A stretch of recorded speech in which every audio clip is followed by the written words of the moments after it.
Hi everyone, how are you all doing? Seb Conway here, GM for the Thames Valley Group. I think I know most of you who might be watching this, so I do know we've got some new volunteers who've joined us who potentially I've not met. I look forward to meeting you. I have the privilege of having the greatest job in the world. I get to look after these wonderful places in our portfolio group: Grays Court, Nuffield Place, Basildon Park, and the wider countryside that makes up the Thames Valley Group. And I'm really excited to be with you today. And thank you to everybody who made the spring briefings online. Ran 3 sessions. They were really, really well attended. But one of the things we wanted to do was to give people who weren't able to be there an opportunity to see a version of this presentation. Now, I have to be honest and frank, this is a much slimmed down version. Recording PowerPoint like this means I can't embed all the wonderful videos that were created by the team, by the centre, by the region to share with you. Some of those are available on My Volunteering, but I have removed them, but also for brevity. This is really an opportunity for those of you who weren't with us, who want to know a little bit more about what's coming up, what my highlights were for last year, that chance to have that. So we'll get cracking and move on through. As I've said, I'm Seb Conway, GM for the Thames Valley Group, and as we go through today, I'll be talking a little bit about what was brilliant about last year, what was challenging from last year, and then all the wonderful things we've got coming up for 2026. And looking back on 2025, I think it's really fair to say it was quite a tough year. We restructured. We had our Sustainable Futures program. That was a national restructure. We were restructuring really for 2 main reasons. One was a financial reason, and secondly was also to be setting up our portfolio groups and our national colleagues to make sure that we were well placed to deliver our new strategy, People and Nature Thriving. Like any restructure, always means that there is some difficulties, and we said goodbye to some long-standing colleagues, some of whom decided that the time was right for them to step back from the organisation, to move on to pastures new or take early retirement. We also welcome new members of the team, and the staff team in the Thames Valley is quite large. There is always a certain amount of turnover every year as people springboard their careers and new people join us, and it's wonderful to see the new members of staff come in. But there are also many, many, many highlights from last year, whether that be Helios, the Luke Jerram art installation at Basildon Park, whether that be seeing all those wonderful Tudor remains and archaeology and Festival of Archaeology at Grays Court, the brilliant day we had at Nuffield with Nuffield College and the Friends of Nuffield Place to commemorate the handing over and gift of Nuffield, whether it was the incredible work being done out with the Rangers, seeing all that amazing timber getting sawn in the sawmill and getting reused around the estates. Really, really wonderful. Seeing the fountains and the Italianate garden come on at Grays Court, whether it was seeing those fantastic repairs to some of the buildings and going on. Seeing all the exciting work going on when we got to visit so many wonderful places. A highlight for me was actually visiting HMP Huntercombe next to Nuffield and seeing all the amazing work they're doing.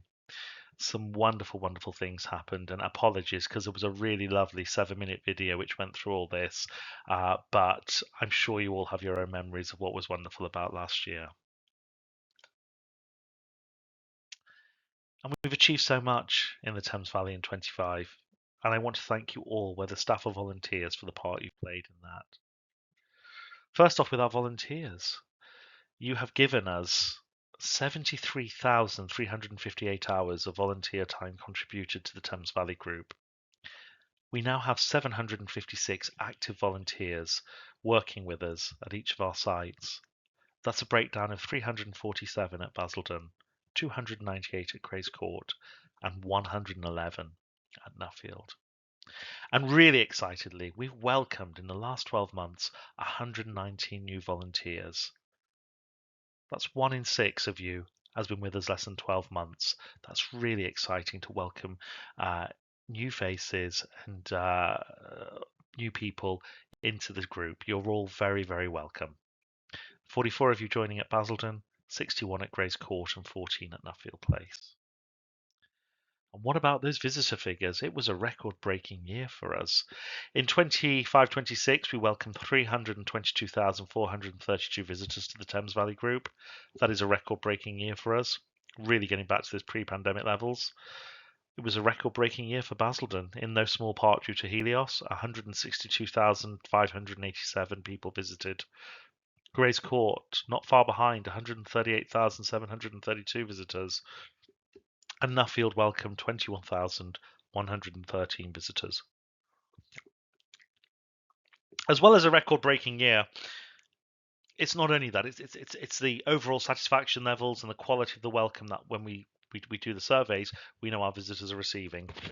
And I really, really want to thank you all for your part you play in welcoming visitors, whether you volunteer in the houses or the gardens, the parks, or crucially down in visitor reception, where I know how tough it can be, parking visitors, helping with logistics with golf buggies, moving people around, or just welcoming, scanning, helping us sell memberships, helping us welcome visitors to the sites, explaining some of the history, the locations of what's going on.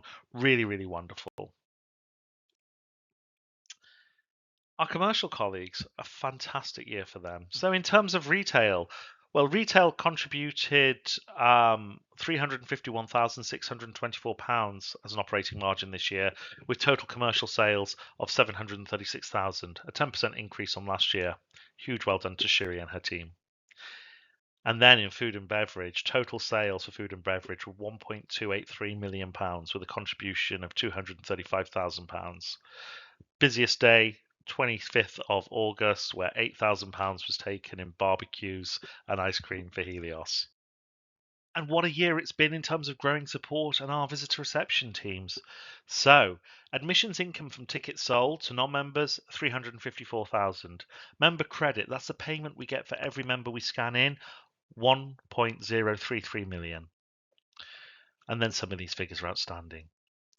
In terms of the membership credit, the recruitment credit from our 1,400 new members we recruited on site, we got £62,000. Supporter groups, the NT associations, just under £10,000 given to us. Second-hand bookshops, £43,000 in donations made through the second-hand books, and I thank everybody who works so hard on that. I know a lot of you who run the second-hand bookshops take your work home with you. You're having books delivered to your houses. You're collecting. I really, really do appreciate that. On property donations, a real success story primarily for Nuffield, where donations worked really well, just short of £4,000 in people just giving us money, tapping to donate, and pin badges. We raised £6,632 on pin badges last year. Thank you, everybody, for the hard work you played in securing these much needed funds.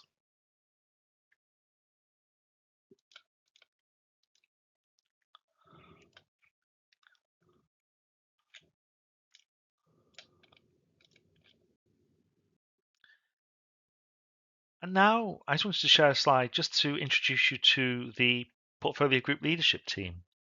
Some faces on there will be familiar to all of you. Some are a little bit newer. So you all know myself, I think, Seb Conway, GM. Emily Hughes, our visitor operations manager, leading everything visitor journey and supporting our visitors when they come on site. That whole sort of from arrival through to the ink money they spend with us, the quality of the visits they have until they leave. Tim, our head gardener, who I think is known to most of you, and Josh, our collections and house manager. Both Tim and Josh head up the departments across the portfolio group. Then there's Kevin, our facilities manager, who is brilliant, holding everything up. Generally in the background, you may see him, around and does so much for the portfolio group. And then our two newer members of the team, Kate, our community participation and volunteering manager, and Connor, our visitor experience manager, who've both joined us in the last month and are settling in really, really well. Now let's look ahead to what's coming up for 2026. So looking ahead at Basildon, well, there's lots to be excited for. Some of the things which are really, really standing out to me, and I can't wait. In June, we have our fashion exhibition, Silhouettes of Society, opening at Basildon Park. It runs from June to November. We are partnering with other National Trust properties and the Fashion and Textile Museum. Excuse me. And we will be hosting a most wonderful fashion exhibition, very high-end, 1950s and 60s, a little bit like the last one we did in 2019. It was so well received. Borrowing pieces by designers like Dior, Chanel, Yves Saint Laurent. It will be wonderful, and I'm sure you will all really, really enjoy seeing that. We have an outdoor cinema event happening on the 5th of September. I'm looking forward to with Secret Adventures, where we show a night of nature documentaries, and I think that will be really, really exciting and ties in really well with our new strategy. And then our summer of play. And this summer, I'm delighted to announce we are opening the Wall Garden. The Wall Garden is open for play in the summer, and we're bringing back an old favourite from Basildon, the ball run. But these ball runs are going to be quite a bit bigger. They're going in the Wall Garden. It gives us an opportunity to test some of the work we're doing around play, whilst also looking at how we use that space going forward. We're also, in the summer holidays of July and August, going to be extending our opening hours, as we did at Helios. It's worked really well. We brought in new audiences, people who perhaps want to come after work on a Friday and Saturday. The property will be staying open until 8 p.m. So visitors will be able to come and enjoy the site into the evening, which will be lovely.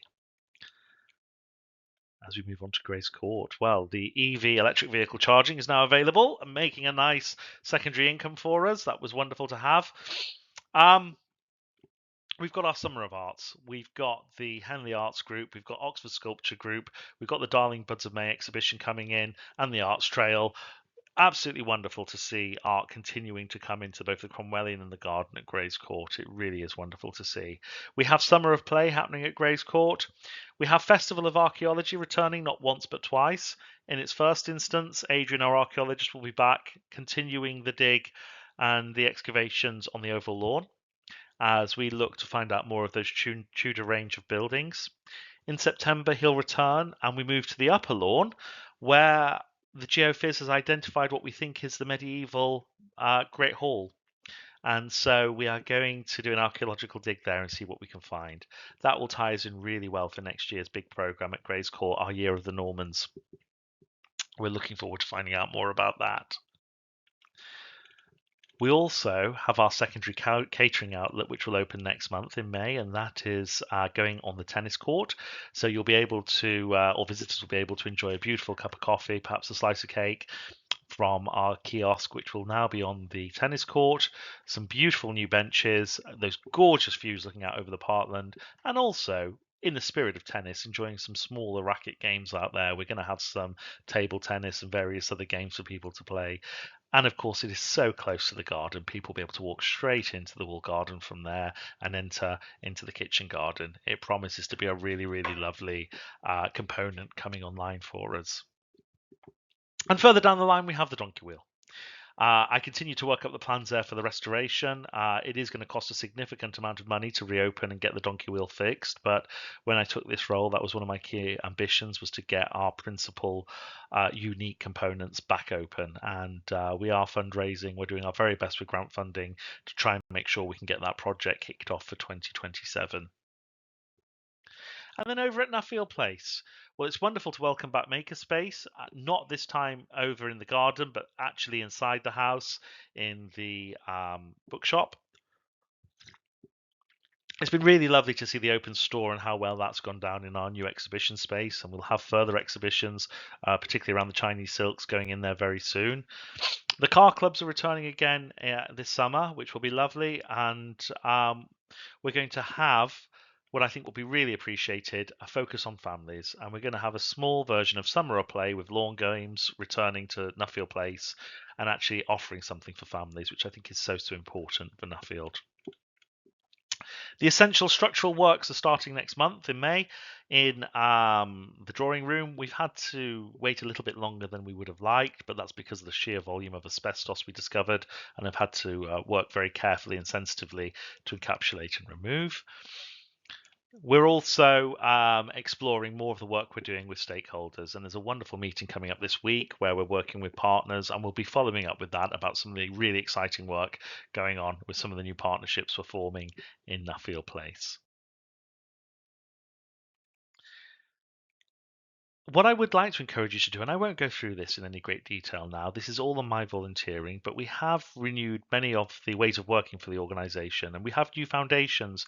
We've got our new conservation approach, and you can study this and enjoy this at your own leisure. There are some really good videos that go alongside it you'll be able to access on my volunteering, and I would encourage you to look at those around the differentiation we're seeing.